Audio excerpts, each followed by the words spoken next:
But our concern is how we're going to serve like lower salary people. Siemens employees, he's still lucky, but usually their salary more cheaper. Well, later on in the video, he actually, so the company decides to outsource or basically offshore his department to Poland. This is the same. So what I'm talking about, after the declining at the position of middle class, what are they going to do, or what are we going to do? What kind of solution we need to consider? Okay, rich people is they get money. They try to, they are skilled to how to get money. Yes.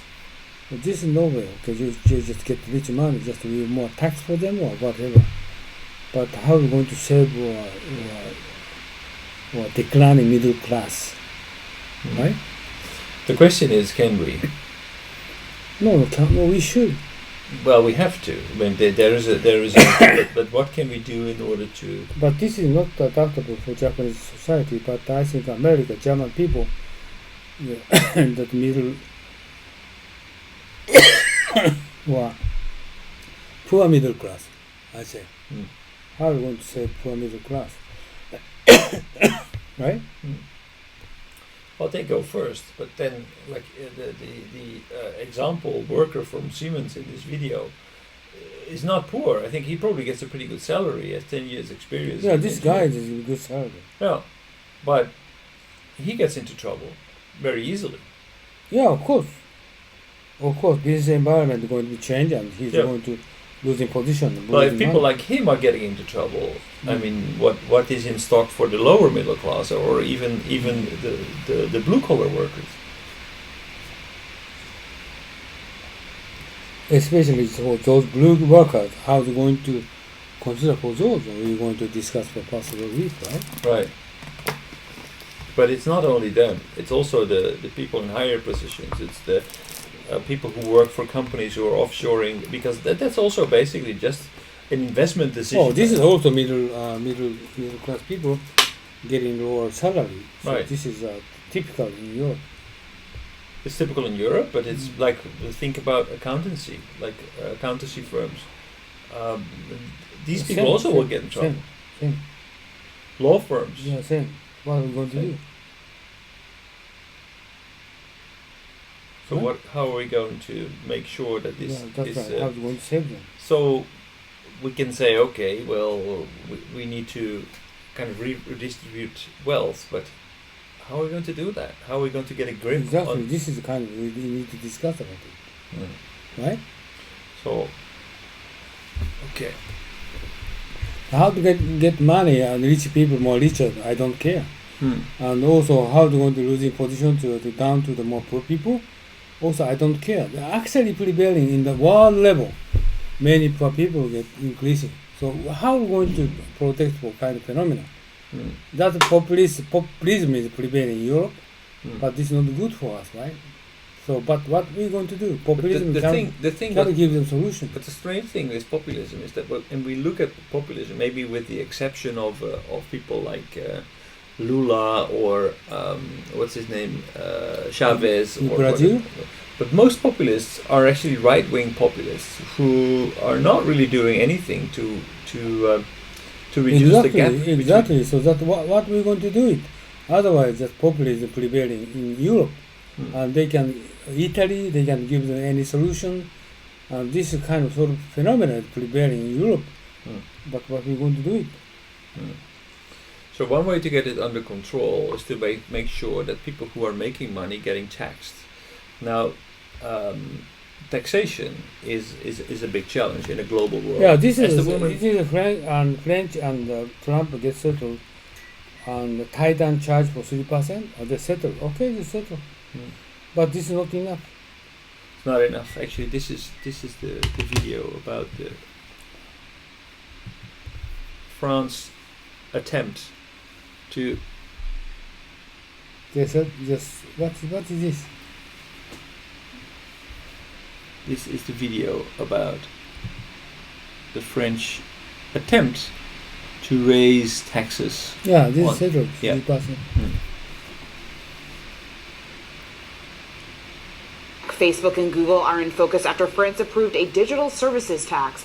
Now, this is a 3% tax that will be levied on sales generated in France by multinational tech firms. Brian Sazi is here with the latest. And Brian, when we talk about this, the Trump administration is ordering an investigation into this. The argument here is that they are unfairly, they meaning France, unfairly targeting U.S. companies. Do you agree with that?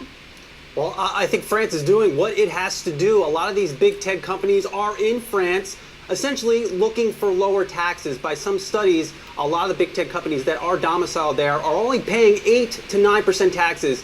And given the fact you have France, their economy is barely growing, why not try to suck more tax revenue out of big tech?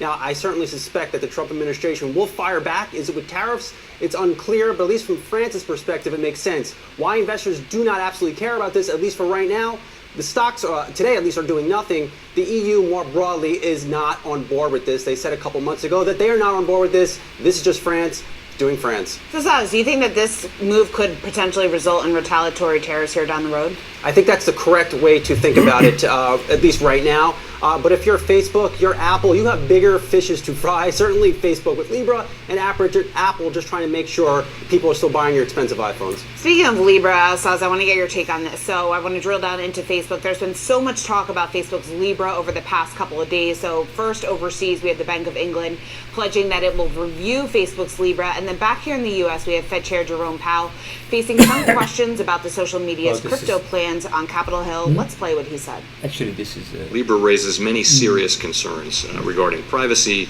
money laundering, consumer protection, and financial stability. Right.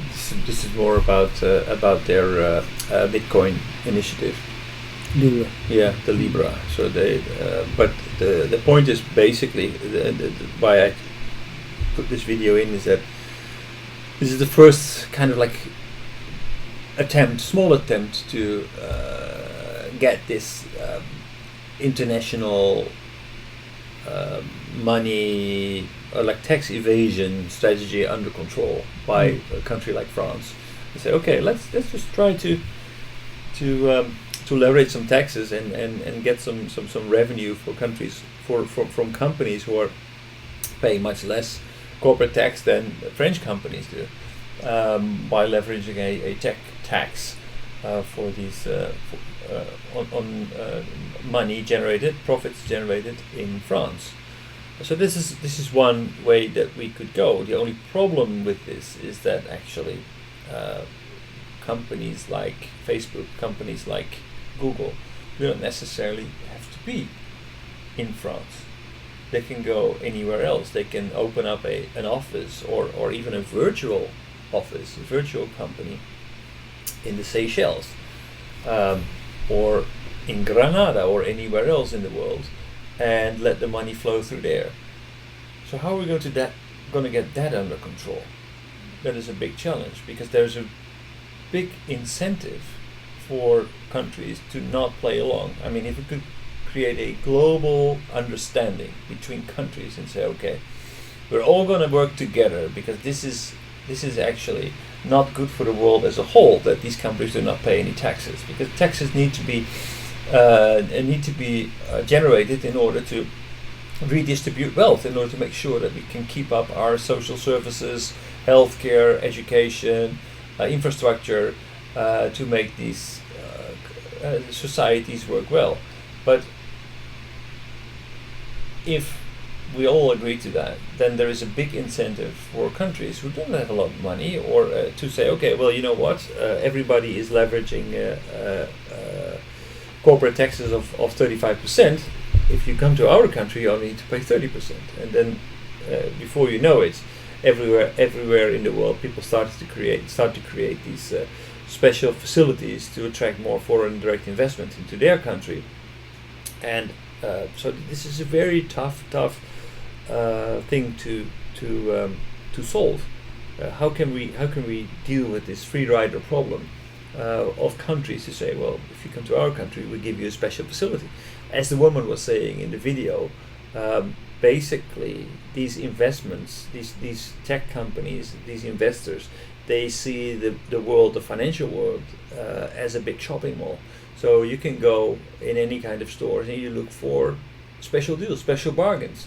and you buy something here, you buy something there, you buy something there, and then you get into your optimal tax mix that will reduce your tax burden maybe by 2/3 or even more.